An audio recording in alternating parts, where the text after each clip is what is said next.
Assalamualaikum warahmatullahi taala wabarakatuh. Selamat sejahtera. Tuan-tuan, tolong share, tolong like, tolong subscribe.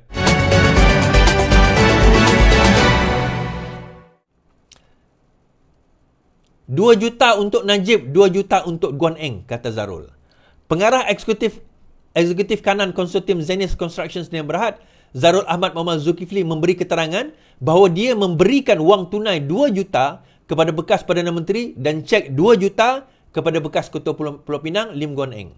Zarul membuat dakwaan tersebut semasa pemeriksaan balas oleh Gobind Singh Dio, peguam bela utama Lim Guan Eng semasa perbicaraan rasuah hari ini yang dikaitkan dengan projek terowong dasar laut Pulau Pinang yang bernilai 6.3 bilion. Saksi pendakwaan ke-23 itu mendakwa pada Ogos 2017, dia mengeluarkan wang tunai 2 juta dari peti besinya untuk diberikan kepada Najib dan cek 2 juta untuk Lim. Okey, 2 juta untuk Najib dan 2 juta untuk Lim. Gobind tanya, jadi 2 juta untuk Lim dan 2 juta untuk Najib? Zarul kata betul. Saksi itu mendakwa dia membawa 4 juta ke Hotel Istin Petaling Jaya pada Ogos 2017. Gobind kemudian menuduh Zarul berbohong kerana sebelum ini memberi keterangan bahawa 2 juta itu adalah ahli perniagaan untuk ahli perniagaan Gi Ganaraja. Zarul bagaimanapun bertegas dan mengulangi bahawa dia sebelum ini telah membuat pembetulan kepada SPRM bahawa wang tunai 2 juta itu adalah untuk Ganaraja dan berasingan daripada cek 2 juta lain untuk Lim. Baik. So dia tak, kita baca separuh ni tuan-tuan. Kita tak tengok full dia punya trial ni. Now 2 juta untuk Lim Guan Eng dan 2 juta untuk Najib itu, dia bukan bagi personally kepada Najib dan bukan bagi personally kepada Lim Guan Eng. Okey? Dan bagi saya menarik sebab dia bagi Lim Guan Eng itu dalam bentuk cek.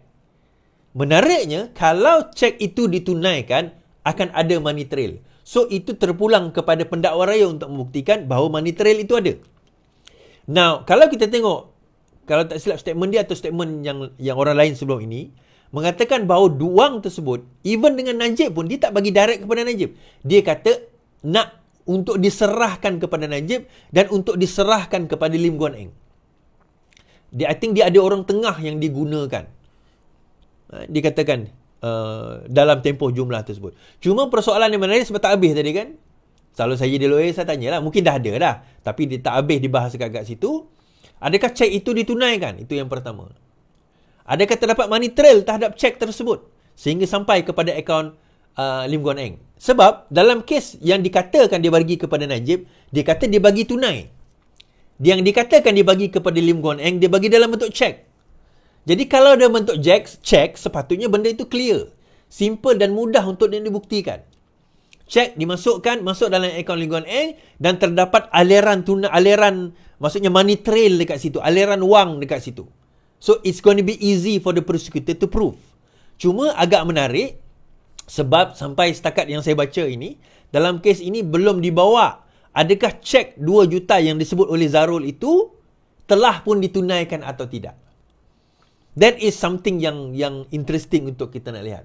Dan membawa kepada persoalan seterusnya, apa jadi kes terowong Lim Guan Eng ni? Aku tengah baca. Kes terowong Lim Guan Eng sedang berlangsung sekarang ini. Masih lagi on trial. Masih lagi on trial. Tapi yang dulu dibebaskan tu apa is? Itu representasi kepada benda-benda yang lain. Kes yang utama masih lagi on trial sekarang ini. Okay. So kita tunggu nanti. Kita akan tunggu apa orang kata bagaimana perkara tersebut, apakah yalah dia akan sekejap.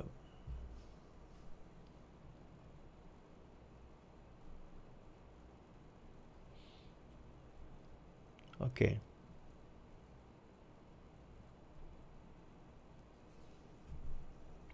Okey, saya tambah sikit sebab dalam bahasa Malaysia dia tak tulis yang ni. It is the defense team contention adalah apa yang disebut oleh peguam ataupun pasukan pembelaan. There has been a separation of evidence due to witnesses such as Ibrahim allegedly saying in the Shah Alam court that the 2 million was for something else, while in Kuala Lumpur court trial he had last year testified that Zarul told him the money was a bribe for Lim. In the course of graft trial against Lim, Zarul had previously testified, among others, that he was shocked when Lim asked him for 10% from the controversial undersea tunnel project. Before the criminal court former finance minister facing 4 graft charges. Okay. Dia ada seseorang bernama Ibrahim mengatakan dalam Mahkamah Shah Alam bahawa 2 juta itu rasanya di Ibrahim ni yang sepatutnya tukang bagi duit tu. Dia kata duit itu untuk benda lain. Untuk benda lain. Tetapi Zarul mengatakan dalam mahkamah apa orang kata Kuala Lumpur bahawa itu untuk menyogok Lim. But pointnya adalah kata-kata itu tak cukup. Dia mesti ada money trail dia. Macam kes Zahid Hamidi itu kan. Bahawa 3 orang tu kata kami telah memberi wang sejumlah berapa puluh juta. Bukan yang 42 kes DNA tu. Yang kes sebelum itu. Yang dibebaskan pada zaman Perikatan Nasional. Tetapi tidak boleh dibuktikan secara orang kata apa, secara timeline dia bahawa duit itu diserahkan kepada Zahid. Dan dia didapati tidak bersalah dan dilepaskan. Daripada kes UKSB, bukan kes akal budi yang UKSB, dan beliau dibebaskan kalau tak silap saya pada tahun 2021 masa zaman Perikatan Nasional berkuasa.